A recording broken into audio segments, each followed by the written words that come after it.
Assalamualaikum warahmatullahi Assalamualaikum wabarakatuh. warahmatullahi wabarakatuh. Satu. Sini saya akan menjelaskan tentang wind turbine blade design.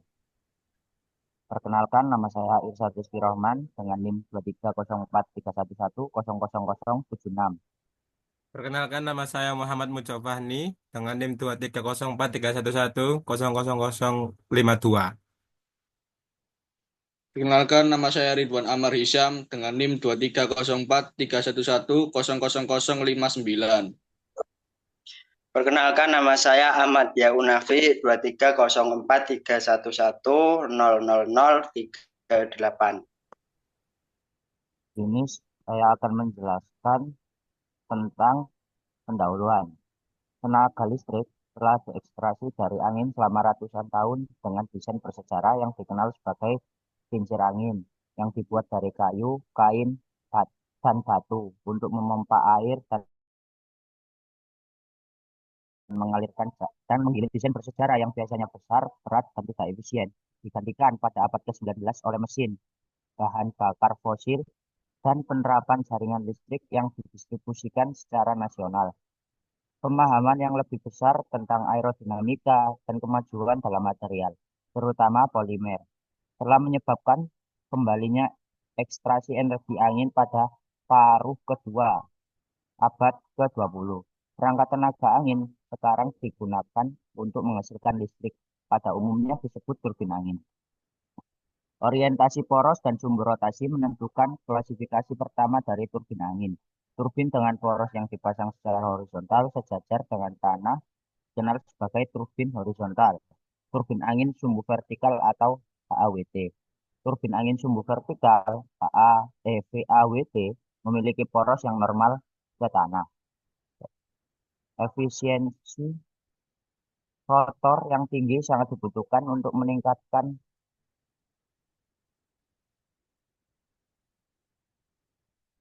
ekstraksi energi angin yang harus dimaksimalkan pada batas-batas produksi yang terjangkau.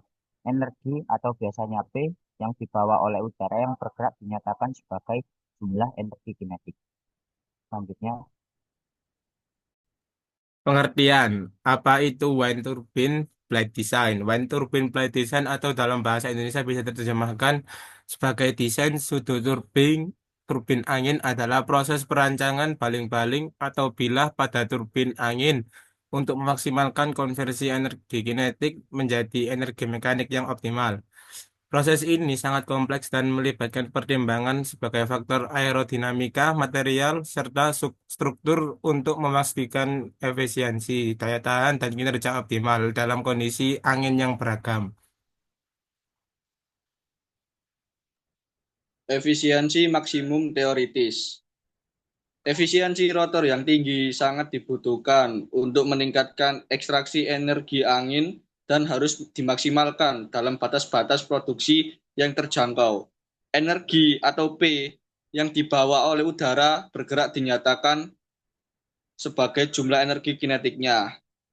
Untuk rumusnya, P sama dengan setengah kali P kali A kali V pangkat 3. P adalah kepadatan udara, A adalah area yang disapu, V kecepatan udara. Terdapat batas fisik untuk kuantitas energi yang dapat diekstraksi, yang tidak tergantung pada desain. Ekstraksi energi dipertahankan dalam proses aliran melalui pengurangan energi kinetik dan kecepatan angin berikutnya. Besarnya energi yang dimanfaatkan adalah fungsi dan pengurangan kecepatan udara di atas turbin. Teori Batch mengasumsikan kecepatan linier konstan. Oleh karena itu, setiap gaya rotasi seperti rotasi warp, turbulensi yang disebabkan oleh drag atau vortex shading atau tip losses akan mengurangi efisiensi maksimum. Kerugian efisiensi pada umumnya dikurangi dengan pertama, menghindari rasio kecepatan tip rendah yang meningkatkan rotasi wak. Kedua, memilih aerofoil yang memiliki rasio daya angkat dan daya hambat yang tinggi. Ketiga, geometri ujung khusus. Penjelasan dan analisis mendalam dapat ditemukan dalam literatur.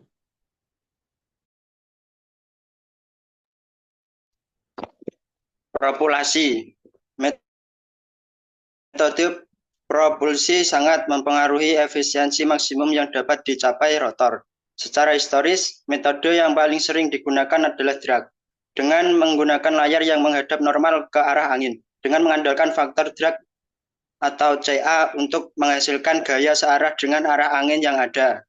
Metode ini terbukti tidak efisien karena gaya dan putaran layar sesuai dengan arah angin. Oleh karena itu, kecepatan relatif angin berkurang seiring dengan meningkatnya kecepatan rotor. Yang mengurangi efisiensi lebih lanjut adalah hambatan layar yang kembali ke angin, yang seringkali terlindung dari angin yang datang. Desain tanpa pelindung mengandalkan bentuk bilah melengkung yang memiliki koefisien hambatan yang lebih rendah ketika kembali ke angin dan menguntungkan karena bekerja di segala arah angin. Rotor drag diferensial ini dapat dilihat digunakan saat ini pada kap anemometer dan cowl ventilasi. Namun rotor ini merupakan penghasil daya yang tidak efisien karena rasio kecepatan ujungnya tidak dapat melebihi 1. Metode propulsi alternatif adalah penggunaan gaya angkat aerodinamis yang digunakan tanpa penjelasan teoretis yang tepat selama lebih dari 700 tahun pada kincir angin dan kemudian pada pesawat terbang kuno. Saat ini karena analisis matematisnya yang sulit, aerodinamika telah menjadi subjek tersendiri. Berbagai teori telah muncul dengan kompleksitas yang semakin meningkat untuk menjelaskan bagaimana gaya angkat dihasilkan dan diprediksi.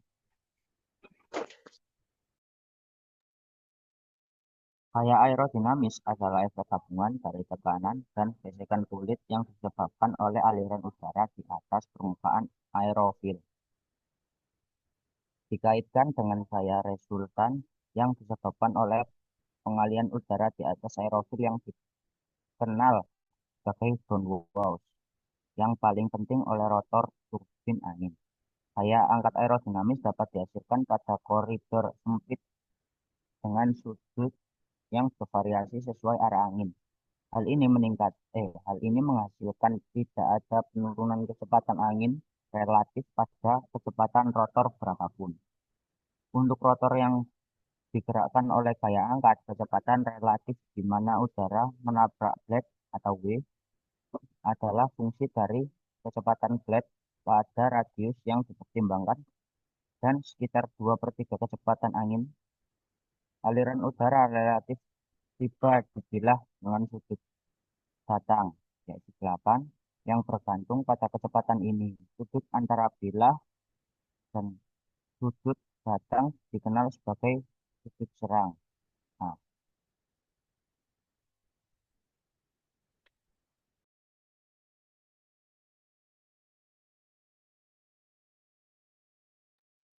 Efisiensi praktis. Dalam praktiknya, desain rotor menderita akumulasi kerugian kecil yang diakibatkan oleh yaitu kerugian tip, efek bangun, kerugian efisiensi kereta penggerak, dan juga kerugian penyederhanaan bentuk pisau. Oleh karena itu, efisiensi teoritis maksimum belum tercapai. Selama berabad-abad, banyak jenis desain telah muncul dan beberapa yang lebih mudah dibedakan. Desain yang paling awal, kincir angin Persia menggunakan gaya tarik dengan menggunakan layar yang terbuat dari kayu dan kain. Kincir angin Persia ini pada prinsipnya mirip dengan rotor Savanius yang dapat dilihat dari penggunaan kincir angin saat ini pada ventilasi dan papan iklan yang berputar. Prinsipnya serupa dengan rotor diferensial drag tipe cup yang saat ini digunakan oleh anemometer untuk menghitung kecepatan udara karena kemudahan kalibrasi dan operasi multi arah. Kincir angin pertanian Amerika adalah contoh awal dari rotor yang digerakkan oleh torsi tinggi dengan tingkat soliditas yang tinggi yang masih digunakan sampai sekarang untuk aplikasi pemampaan. Kincir angin Belanda adalah contoh lain dari perangkat awal yang digunakan untuk menggiling jagung yang sekarang telah menghilang dari penggunaan umum.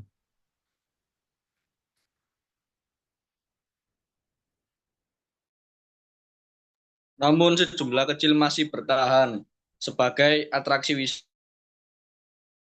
wisata. Dari itu adalah desain bilah aerofoil aerodinamis modern yang meskipun telah melalui penelitian dan pengembangan yang ekstensif, sejauh ini tidak dapat bersaing dengan desain HAWT karena efisiensi dan kemudahan kontrol 3 bilah, aerofoil telah menjadi angin tolak ukur industri turbin dengan rantai pasokan internasional yang mapan yang mengamankan nasinya di masa mendatang.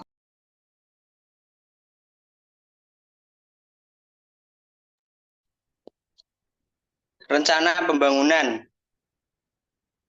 Untuk lokasi pembangunan di Kabupaten Gresik, Kecamatan Kebomas, Dusun Giri, Indonesia.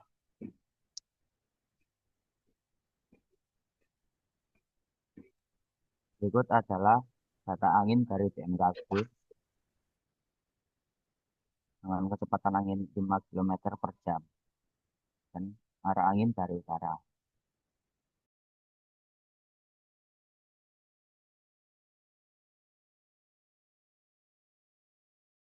Berikut adalah perhitungannya, bisa dilihat dari layarnya sendiri. Lanjut.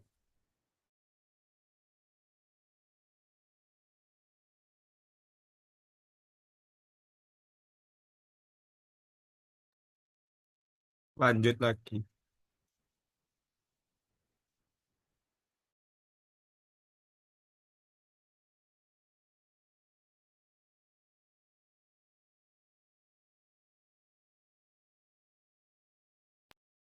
Yang terakhir ada desain rangka baling-baling turbin.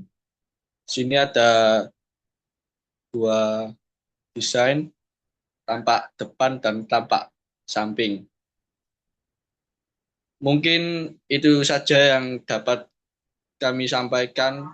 Mohon maaf apabila ada kesalahan dari kelompok kami. Sekian, terima kasih. Wassalamualaikum.